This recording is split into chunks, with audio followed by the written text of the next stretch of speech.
વિદ્યાર્થી મિત્રો, આજે આપણે ભાગાકાર વિશે જોઈશું.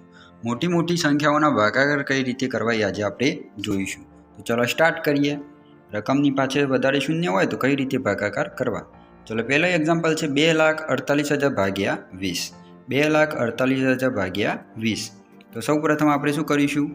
તો 2,48,000 ભાગ્યા 20 શૂન્યને ધ્યાનમાં લઈશું નહીં. હાલ શૂન્યને ધ્યાનમાં લઈશું નહીં.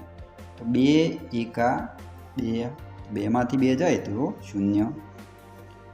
2 એકા 2, 2માંથી 2 જાય તો 0. 2 દુ 4, 4માંથી 4 જાય તો 0. હવે 20 ગુણ્યા 80 શું કરવાના? હવે 20 હવે 2 લાવવાના છે તો શું કરીશું આપણે? તો સીધા 80 જ લાવવાના છે. તો 8ને પહેલાં શૂન્યની નીચે ઉતારીશું, 8ને નીચે ઉતારીશું, 80 સીધા નીચે ઉતારીશું. બરાબર, અહીંયા 80 સીધા નીચે ઉતારીશું. તો હવે 20ને કેટલા વડે ગુણ્યા તો 80 આવે? તો 20 ચોક 80 શું આવશે? 20 ચોક 80. હવે 80માંથી 80 જાય તો 0 આવશે. તો હવે પાછળ કેટલા શૂન્ય બાકી રહે? 80 તો આવી ગયા, હવે 2 જ શૂન્ય બાકી રહે. તો પાછળ કેટલા શૂન્ય લગાવી દઈશું? 2. એટલે 12,400 એ આપણો જવાબ આવશે. 12,400 એ આપણો જવાબ આવશે. શું આવશે? 12,400 એ આપણો જવાબ આવશે. તો શેષ કેટલી આવી? 0. ભાગફળ કેટલો આવ્યું? 12,400. અને ભાજક કેટલા આવ્યા? 20. અને ભાજ્ય કોને કહેવાય? તો 2,48,000 હતા એને શું કહીએ છીએ આપણે? ભાજ્ય. તારો મિલાવવા માટે આપણે ભાજક ગુણ્યા ભાગફળ પ્લસ શેષ. તો 20 ગુણ્યા 12,400 કરીએ તો 2,48,000 આવી જાય જવાબ. તો આપણો જવાબ સાચો. ચલો નેક્સ્ટ એક્ઝામ્પલ જોઈએ. 3,99,000 ભાગ્યા 30. 3,99,000 ભાગ્યા 30. આ વિડીયો સ્ટોપ કરીને જાતે ગણતરી કરીને પછી તમારે જોવાનું કે ભાઈ આ મારો જવાબ સાચો છે કે ખોટો છે. બરાબર, વિડીયો સ્ટોપ કરીને જાતે ગણતરી કરીને શું કરવાનું? તારો મિલાવવાનું કે ભાઈ મારો જવાબ સાચો છે કે ખોટો છે. ચલો જોઈએ આપણે. હવે શૂન્યને ધ્યાનમાં લઈશું નહીં. તો 3 એકા 3, 3માંથી 3 જાય તો 0.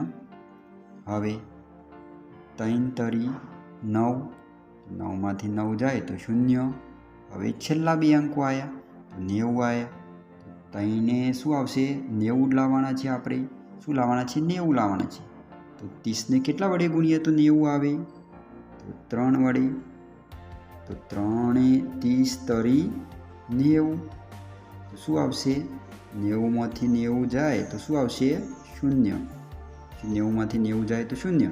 હવે કેટલા શૂન્ય બાકી રહે મેકવાના? છેલ્લા 2. તો 2 શૂન્ય મેકી દઈશું. તો આપણો જવાબ શું આવશે? 13,300. ફરીથી આપણે શું કર્યું? ફરીથી આપણે જોઈએ. તો આપણે પહેલાં શરૂઆતમાં 9 નીચે લાવીશું. હવે 90 નીચે લાવીશું. તો 3ને 30ને કેટલા વડે ગુણતો આપણે 90 આવે? તો 3ને 30 તરી 90. તો 90માંથી 90 જાય તો 0. હવે કેટલા શૂન્ય બાકી રહ્યા? 2 શૂન્ય. તો 2 શૂન્ય ઉપર મૂકી દેવાના ભાગફળમાં. તો જવાબ કેટલો આવ્યો? 13,300. ભાગફળ કેટલું આવ્યું? 13,300. તો આપણો શેષ કેટલી આવી? 0 અને ભાજક 30. ચલો જોઈએ. 0. હવે 9 નીચે ઉતાર્યા તો 3ને દાન 90. બરાબર, 30 તરી 90. તો હવે ઉપર ખાલી કેટલા શૂન્ય મૂકવાના રહ્યા? 2 જ શૂન્ય.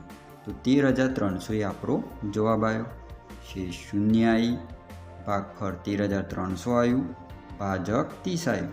તો આપણે ભાજ્ય બરાબર ભાજક ગુણ્યા ભાગફળ પ્લસ શેષ 30 ગુણ્યા 13,300 કરીએ તો 3,99,000 આવી જાય.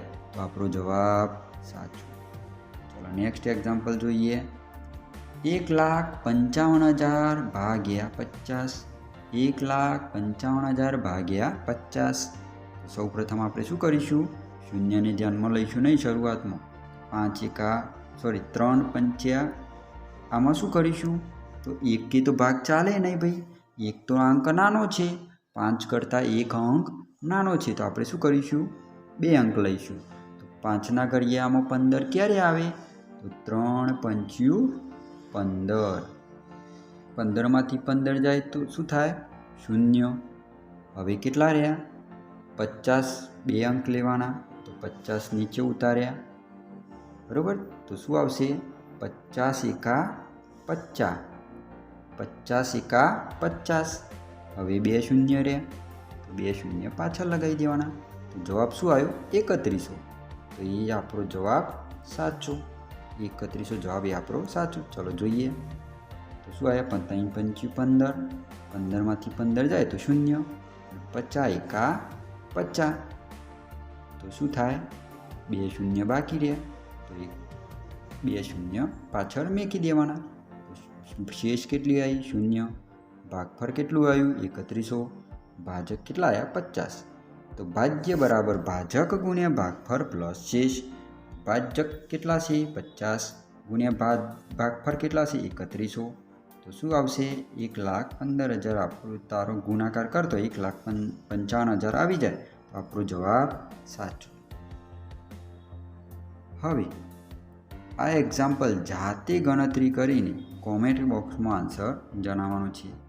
જાતે ગણતરી કરીને કોમેન્ટ બોક્સમાં આન્સર જણાવવાનો છે. આ 20 છે. બરાબર?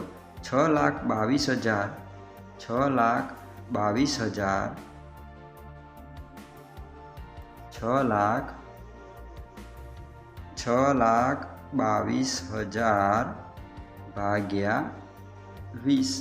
જાતે ગણતરી કરીને કોમેન્ટ બોક્સમાં આન્સર જણાવો. 6,22,000 ભાગ્યા 20. જાતે ગણતરી કરીને કોમેન્ટ બોક્સમાં આન્સર જણાવો. જો વિદ્યાર્થી મિત્રો તમને આ વિડીયો પસંદ આવ્યો, શેર કરો, લાઈક કરો ને સબસ્ક્રાઈબ કરો.